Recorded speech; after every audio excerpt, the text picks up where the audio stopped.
আমাদের same case, এই দাগ দাগ দাগ দাগ রয়েছে আর আবছা প্রিন্ট। রিপেয়ারিং এর আগে আমাদের এরকম প্রিন্ট আসছিল, রিপেয়ারিং এর পরে এরকম খুবই সুন্দর একদম ঝকঝকে ফার্স্ট ক্লাস জেরক্স হচ্ছে। হেই বন্ধুরা, কেমন আছেন? আশা করি সবাই ভালো আছেন।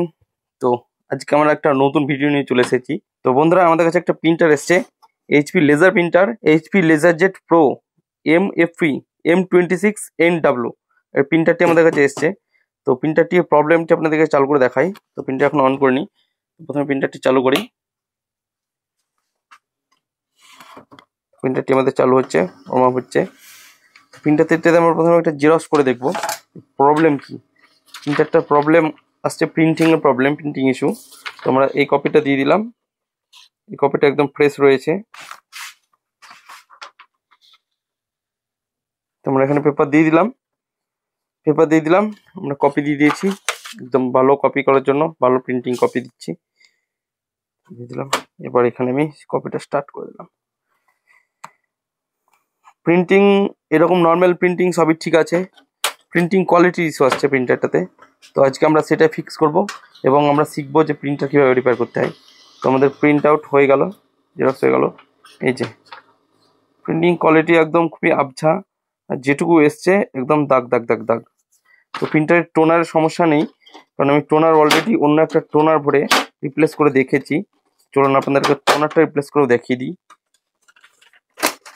এই একটা টোনার, তো এটাকে আমি রিপ্লেস করে সাইডে রেখে দিই। তো আমরা আরেকটা টোনার নিয়ে এলাম। তো এই যে আমাদের আগের টোনার প্রিন্ট যেটা করলাম সেটা এখানে পড়ে রয়েছে। তো অনেকে হয়তো আপনারা কমেন্ট করবেন যে টোনারের সমস্যা, সেই জন্য আমি টোনারটাও রিপ্লেস করে দিলাম। বেশ, টোনটা রিপ্লেস করে দিলাম। এবার এরই উল্টো পেজে আমরা জেরক্স করে দেখবো। জেরক্স পেজটা দিয়ে দিলাম। এই যে আমাদের কপি, খুব সুন্দর কপি রয়েছে, এবং এটা জেরক্স করে আমরা দেখি। ওকে, জেরক্স স্টার্ট করে দিলাম।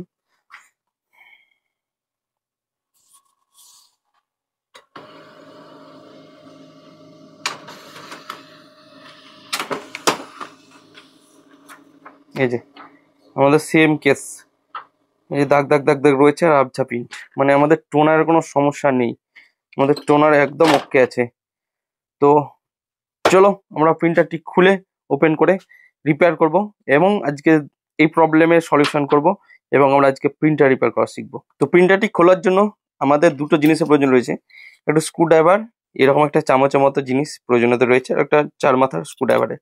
তো সর্বপ্রথম আমরা প্লাগটা ডিসকানেক্ট করে দেবো, কারেন্টের প্লাগটা সেফটির জন্য। কারেন্টের প্লাগটা খুলে দেবো। খুলে দেওয়ার পর পেছনে, প্রিন্টার পেছনে দুটো স্ক্রু রয়েছে, এই দুটো স্ক্রুকে প্রথমে খুলে নিতে হবে। স্ক্রু খুলে নেওয়ার পর প্রিন্টার যেটা রাইট সাইড, পেছন দিক থেকে যে রাইট সাইড, সেদিক থেকে প্রিন্টারটা খুলবে, এদিক থেকে না, এদিক থেকে খুলবে না, এদিক থেকে খুলবে। তো প্রথমে যে লকগুলো রয়েছে সেই লকগুলো আমরা ওপেন করে দেবো। খুব ইজিলি লকগুলো ওপেন হয়ে যাবে, খুব একটা হেভি না লকগুলো,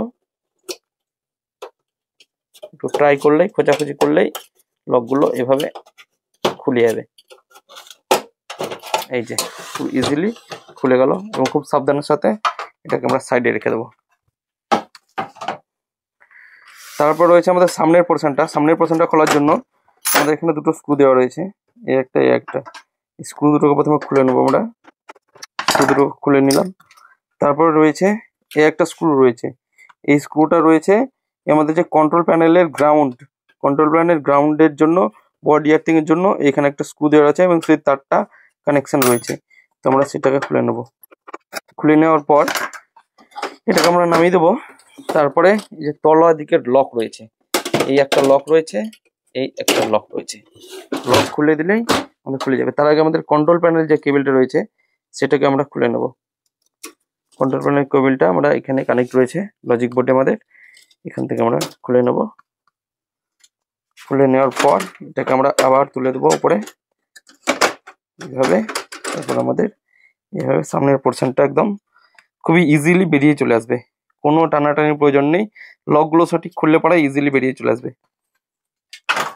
তো হলো, এরপর রয়েছে আমাদের এই সাইডের পোর্শনটা।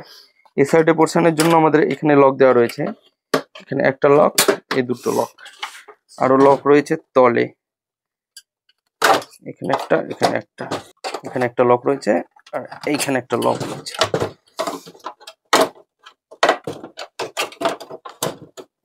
এই যে এই পোর্শনটা খুলে গেল, পুরো প্রিন্টার পোর্শনটা আমাদের ওপেন হয়ে গেল চারি সাইডটা। তো আমাদের প্রিন্টারের যে মেন সমস্যা, এই প্রিন্টারটার যে সমস্যা রয়েছে, আমাদের প্রিন্ট আসছে এরকম কাটা কাটা প্রিন্ট আসছে, দাগ দাগ দাগ দাগ। তো এটার যে মেইন প্রবলেম রয়েছে আমাদের এলএসি ইউনিট, এলএসইউ ইউনিট যেটা লেজার আমরা বলে থাকি, যেটাতে আমাদের ড্রামকে চার্জ করে, সেই ইউনিটটা প্রবলেম রয়েছে। তো এ রয়েছে আমাদের লেজার ইউনিট। তো এই ইউনিটটা খোলার জন্য আমাদের ওপর পার্সনটাকে খুলতে হবে। তো প্রথমে আমরা স্ক্যানার ইউনিটটাকে রিমুভ করে নেবো। স্ক্যানার ইউনিট রিমুভ করার জন্য আমাদের স্ক্যানার কেবিল রয়েছে, এই যে স্ক্যানার কেবিল রয়েছে সেটাকে আমরা প্রথম খুলে নেবো। এটা খুব সাবধানের সাথে আস্তে করে স্ক্যানার কেবিলটা খুলতে হবে, কারণ যদি খুবই জরুরি টানাটানি করা হয়, বাই চান্স এই যে সকেটটা রয়েছে, স্ক্যানার কেবল যেখানে কানেক্ট রয়েছে, সেই সকেটটা ভেঙে গেলে কিন্তু অনেক সমস্যার সম্মুখীন হতে হবে। তো ইজিলি আমরা এটা বার করে নেবো খুব সহজে। তারপর রয়েছে এখানে একটা লক রয়েছে, এই লকটা আমরা পুশ করে দিয়ে এটাকে বার করে নেবো। এটা আমাদের হিঞ্চটাকে বার করে নেবো। তারপরে আমরা স্ক্যানার কেবলটাকে বার করে নেবো। ব্যাস, আমাদের ইজিলি স্ক্যানার ইউনিট রিমুভ হয়ে গেল। আমরা এটাকে সাইডে রেখে দিই। এরপরে আমাদের এই পোর্শনটাকে তুলতে হবে। এই পোর্শনটাকে তোলার জন্য সর্বপ্রথম আমাদের যে টপ কভারটা রয়েছে সেটাকে খুলে নেব। খুলে নেওয়ার পর আমাদের এখানে 6টা নাট দেওয়া রয়েছে, 1 2 এই যে 3 4 5 6। তো আমরা 6টা নাটটা খুলে নেব, তাহলে আমাদের ইজিলি এটা উপর দিকে উঠে যাবে। 6টা নাট খুলে নিলাম। তারপরে আমরা এটা হালকা করে উপর দিকে চাপ দিলেই এটা আমাদের ইজিলি খুলে চলে আসবে। এটা খোলার পর আমাদেরকে এই পোর্শনটা খুলতে হবে। এই পোর্শনটা খোলার জন্য 4টে নাট দেওয়া আছে, 1 2 3 4, এই 4টে নাট খুলতে হবে। নাট 4টে খোলার পর, এই যে 4টে নাট খোলার পর আমরা এটাকে ইজিলি এভাবে টানলে পরে উপর দিকে খুলে যাবে। তো আমাদের চলে এসছে মেন ইঞ্জিন। এটা রয়েছে আমাদের ইঞ্জিন বলে, পুরোটাকে আমরা ইঞ্জিন বলে থাকি, এটাকে ইঞ্জিন বলি, এটাকে আমরা ফিউজার বলি। এই যে আমাদের রয়েছে লজিক বোর্ড, এটা রয়েছে এসএমপিএস কিংবা পাওয়ার বোর্ড। তো আমাদের প্রবলেম রয়েছে ইঞ্জিন থেকে। তো এটা হচ্ছে ইঞ্জিন বোর্ড, এটা হচ্ছে এলএসইউ লেজার ইউনিট। তো আমাদের এই লেজার ইউনিটের প্রবলেম রয়েছে। তো প্রথমে আমরা লেজার ইউনিটটা খুলে নেব। তো লেজার ইউনিট খোলার জন্য যে কানেকশন কেবল রয়েছে লেজার ইউনিটের, সেটাকে খুলে নেব। খুলে নেওয়ার পর এই যে 4টে নাট রয়েছে, 1 2 3 4, এই নাট 4টাকে আমরা খুলে নেব, তাহলে আমাদের লেজার ইউনিটটি খুলে যাবে। তো এই যে প্রবলেমটা রয়েছে, এই প্রবলেমটা হচ্ছে লেজার প্রবলেম। তোমরা চাইলে নতুন লেজার ইনস্টল করতে পারো। নতুন লেজার যদি না থাকে তো প্রথমে একবার খুলে দেখতে পারো যে লেজারের ভেতরে সমস্যা কি রয়েছে। তো এমনি চোখে দেখলেই বোঝা যাবে। তো এই রয়েছে লেজার। তো লেজারটা খোলার জন্য আমাদের লক দেওয়া রয়েছে 1 2 3 4, এই লকগুলোকে খুলতে হবে। এভাবে আমরা লকগুলোকে খুলে নেব। 4টে লক রয়েছে, লক খুলে নিলেই আমাদের লেজার এই যে। তো আমাদের লেজারের যে সমস্যা হয়েছে, এই যে লেজারে আমাদের এইখানে অনেক ময়েশ্চারাইজার পড়ে গেছে, এক কথায় বলতে গেলে মাকড়সার জাল করে দিয়েছে। তো সেই জন্য আমাদের কি হয়, লেজারের এই যে এটা হচ্ছে আমাদের লেজার ইউনিট, এখানে একটা লেজার রয়েছে, এই লেজারটা এই থ্রু দিয়ে গিয়ে এটা হচ্ছে আমাদের পুলিগন মোটর। পুলিগন মোটর থেকে এখান থেকে রিফ্লেক্ট হয়ে এভাবে সোজা এসে এদিক থেকে সোজা গিয়ে ড্রাম চার্জ হয়। তো আমাদের এই ময়েশ্চারাইজার জন্য ড্রাম প্রপারলি চার্জ হচ্ছে না, এক লাইন চার্জ হচ্ছে, তার এক লাইন হচ্ছে না। সেই জন্য আমাদের এরকম কাটা কাটা প্রিন্ট আসছে। তো আমাদের এটা পরিষ্কার করে লাগিয়ে দিলেই ঠিক ফিক্স হয়ে যাবে।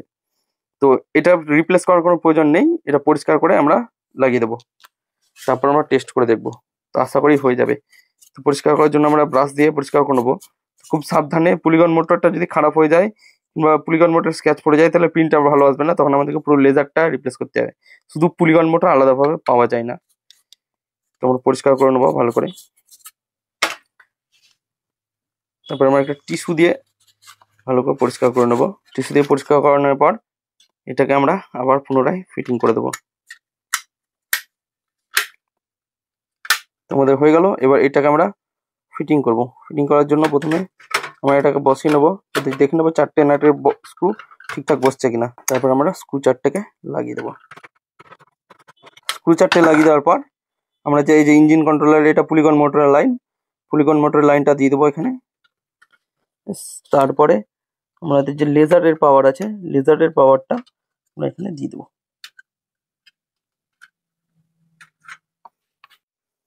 তো প্রিন্টারটি আমরা যেমন যেমন ভাবে খুললাম, তোমরা সেরকম ভাবে স্টেপ বাই স্টেপ প্রিন্টারটিকে আবার ফিটিং করতে হবে। 1 নম্বর এটা, তারপর টপ কভার, তারপরে এই ডান সাইডের কভারটা, তারপর সামনের কভারটা, তারপর এই সাইডের কভারটা, তারপর স্ক্যানার ইউনিটটা বসিয়ে দিয়ে কমপ্লিট করে আমরা এবার টেস্ট করে দেখবো। তো বন্ধুরা আমাদের প্রিন্টারটি ফিটিং করা সম্পূর্ণ হয়ে গেল। চলো এবার আমরা টেস্ট করে দেখি যে আমাদের প্রিন্টারটির সার্ভিসিং করার পর আমাদের প্রিন্ট কেমন আসছে। তো আমরা প্রথমে লাইন দিয়ে দেবো। তোমাদের প্রিন্টার মাপ হচ্ছে, তারপর আমরা প্রিন্টারে একটা পেপার দিয়ে দেবো। এবার দেখি আমাদের প্রিন্ট কেমন আসছে। তো আমরা আগের বার যেটা দিয়েছিলাম সেটা আবার দিয়ে দেবো পুনরায় এই পেজটি। এরপরে আমরা প্রিন্টারটি রেডি হয়ে গেলে এখানে আমরা কপি করে দেখবো। তো এখন প্রিন্ট আমাদের রেডি হয়নি, ইনস্টলাইজিং হচ্ছে এখন। তো আমাদের আগে প্রিন্টার ছিল এরকম, আমাদের এলএসএ ইউনিটে, লেজার ইউনিটে অনেক ময়েশ্চারাইজার জমে গেছিলো, সেই জন্য। তো আমাদের প্রিন্টারটি রেডি হয়ে গেছে। চলুন জেরক্স করে আমরা দেখি। জেরক্স করার জন্য আমাদের জেরক্স বাটনটি প্রেস করে দিলাম।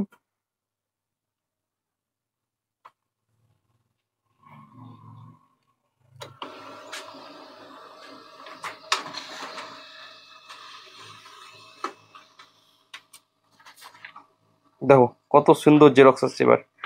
আগে কেমন আসছিল আর এখন কেমন আসছে, বিফোর আর আফটার দেখো কত সুন্দর। তো বন্ধুরা প্রিন্টারটি আমাদের রিপেয়ার করা একদম সম্পূর্ণ হয়ে গেল। তো এই রয়েছে আমাদের রিপেয়ারিং এর রেজাল্ট। রিপেয়ারিং এর আগে আমাদের এরকম প্রিন্টার ছিল, রিপেয়ারিং এর পরে এরকম খুবই সুন্দর একদম ঝকঝকে ফার্স্ট ক্লাস জেরক্স হচ্ছে। তো বন্ধুরা নতুন কিছু শিখতে চাইলে আমাদের চ্যানেল সিস্টেম কেয়ারকে সাবস্ক্রাইব করুন এবং সাবস্ক্রাইব করে আমাদেরকে সাপোর্ট করুন 1000 সাবস্ক্রাইবার সম্পূর্ণ করার জন্য। তাহলে আমি প্রিন্টার এবং কম্পিউটারের ফুল রিপেয়ারিং এর কোর্স আমাদের এই চ্যানেলে অবশ্যই নিয়ে আসবো। So please support me, subscribe system care. So বন্ধুরা ভালো থাকবেন, take care, subscribe system care. জয় হিন্দ, জয় ভারত।